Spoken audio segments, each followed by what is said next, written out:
More on the Leaders Division by the numbers. The 6 schools have combined for 75 conference championships. Ohio State, obviously, with the most at 35. Interestingly, Illinois is second with 15. 24 national titles between them, 10 Heisman trophies. An impressive collection of accomplishments, and all of those numbers do include Ohio State's vacated 2010 season, which leads us to our next topic, guys. Clearly a very tumultuous offseason for the Buckeyes. They will enter 2011 without Terrell Pryor, without Jim Tressel. It has been a crazy ride here for Ohio State since the last time we sat on this set together. A quick review of how it all went down. Tressel, remember, was suspended in March, admitted he had not been forthcoming in terms of what he knew about players exchanging memorabilia for tattoos. Suspensions for several players were upheld later that month.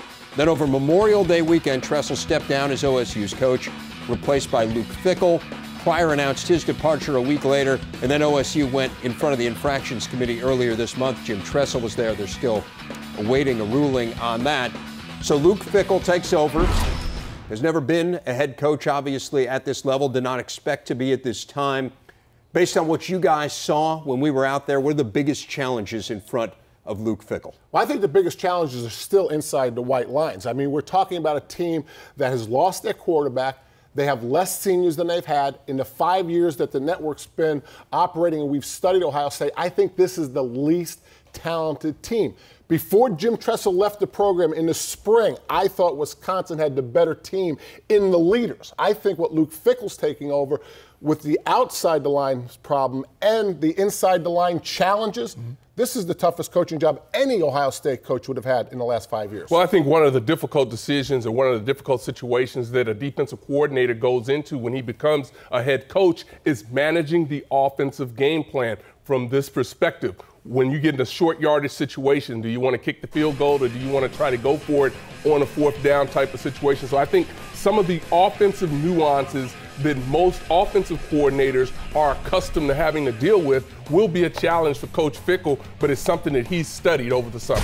Yeah, I agree. I think those are issues for a new head coach. And as you mentioned, especially a new head coach has been on the defensive side of the ball. But again, I don't think we can minimize, even if Jim Tressel was back, this team is less experienced and, in my opinion, less talented than the previous 4. Would you have said the same thing if Terrell Pryor was there? Or are you saying based on what he's got, based on the suspensions in the first 5 games? More significant that Pryor and Tressel are gone. But if you just took one of those 2 out of the equation, still a bigger challenge this year than the previous 4. I think they're missing names. Household names is one of the reasons we might say that they're not as talented. But I think they have a great deal of talent there. But I'm saying from watching practice, they're not as talented. Just based on the spring practice and the fall practice. They do lack names, and maybe the talent will develop. But this still wasn't predicted to be as good a team.